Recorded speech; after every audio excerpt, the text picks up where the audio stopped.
रात्रि की विभीषिका को सिर्फ पहलवान की ढोलक ही ललकार कर चुनौती देती रहती थी। इससे पहले वाली वीडियो में हम लोगों ने पढ़ा है कि पहलवान जिस गांव में रह रहा था उस गांव में महामारी फैल गई थी और लोग अशक्त और असहाय हो गए हैं। रात्रि में भयंकर सन्नाटा रहता है, तो बोल रहा है उसी को रात्रि की विभीषिका में, मतलब भयंकरता में सिर्फ पहलवान की ढोलक ही उस रात्रि की शांति को चुनौती देती है। पहलवान संध्या से सुबह तक चाहे जिस ख्याल से ढोलक बजाता हो, किंतु गांव के अर्धमृत मतलब अधमरे से औषधि उपचार पथ्य विहीन, मतलब दवा इलाज, और पथ्य मतलब रोगी का जो भोजन होता है उसके विहीन प्राणियों में वह संजीवनी शक्ति ही बढ़ती थी। मतलब गांव में जो अधमरे से इलाज के विहीन लोग पड़े हुए थे उन लोगों को ढोलक की आवाज़ संजीवनी शक्ति देती थी, जीने की इच्छा जागृत करती थी। बूढ़े बच्चे जवानों को शक्तिहीन आंखों के आगे दंगल का दृश्य नाचने लगता था। स्पंदन शक्ति शून्य स्नायुओं में भी बिजली दौड़ जाती थी। स्पंदन होता है कि धड़कन शक्ति से शून्य नाड़ियों में भी बिजली दौड़ जाती थी, मतलब धमनियों में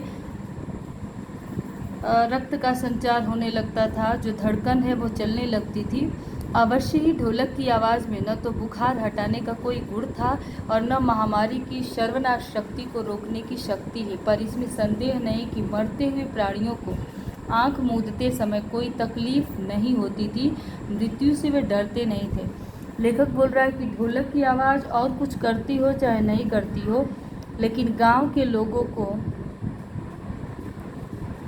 वह दंगल की याद दिला देती थी जिससे मरते समय उनको जो कष्ट होता था वो नहीं होता था।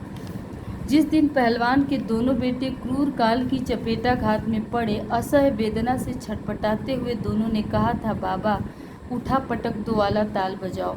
बोले जिस दिन पहलवान के दोनों बेटे उस महामारी के चपेट में दर्द से छटपटा रहे थे, उस समय उन दोनों ने भी बोला था कि उठा पटक दो वाला ताल बजा दो बाबा। चटाक चटधा चटाक चटधा सारी रात ढोलक पीटता रहा पहलवान। बीच बीच में पहलवानों की भाषा में उत्साहित भी करता रहा, मारो बहादुर, मतलब बच्चे मरने के कगार पे हैं फिर भी वो हिम्मत नहीं हारा, उन लोगों को हौसला देते रहा।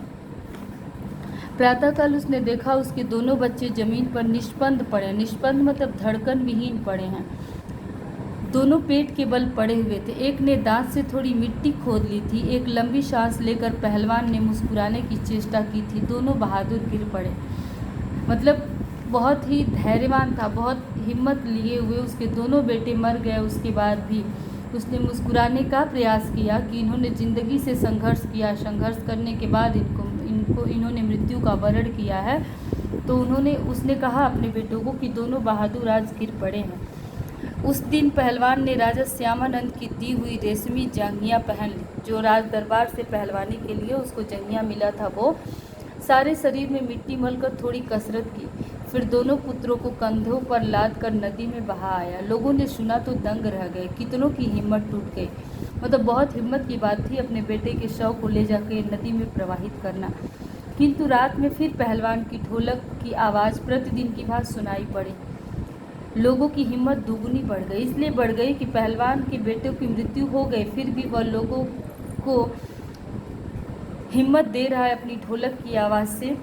संतप्त माता पिताओं ने कहा, दोनों पहलवान बेटे मर गए, पहलवान की हिम्मत तो देखो, 1.5 हाथ का कलेजा है, मतलब बहुत बड़े जिगर वाला है। 4-5 दिनों के बाद एक रात को ढोलक की आवाज़ नहीं सुनाई पड़ी, ढोलक नहीं बोली। पहलवान के कुछ दिलेर किंतु रुग्ण शिष्यों ने, रुग्ण मतलब बीमार, प्रातःकाल जाकर देखा पहलवान की लाश चित पड़ी है। आंसू पोंछते हुए एक ने कहा, गुरुजी कहा करते थे कि जब मैं मर जाऊं तो चिता पर मुझे चित नहीं, पेट के बल सुलाना। चित मतलब पीठ के बल सोना, जैसे पराजित हो जाना। मैं ज़िंदगी में कभी चित नहीं हुआ, मतलब कभी पराजित नहीं हुआ। और चिता सुलगाने के समय ढोलक बजा देना, वह आगे बोल नहीं सका। मतलब एक दिन ढोलक बजाते बजाते पहलवान की भी मृत्यु हो गई। ढोलक की नहीं आवाज़ नहीं सुनाई दी तो उनके शिष्यों ने जाके देखा तो पहलवान की मृत्यु हो चुकी।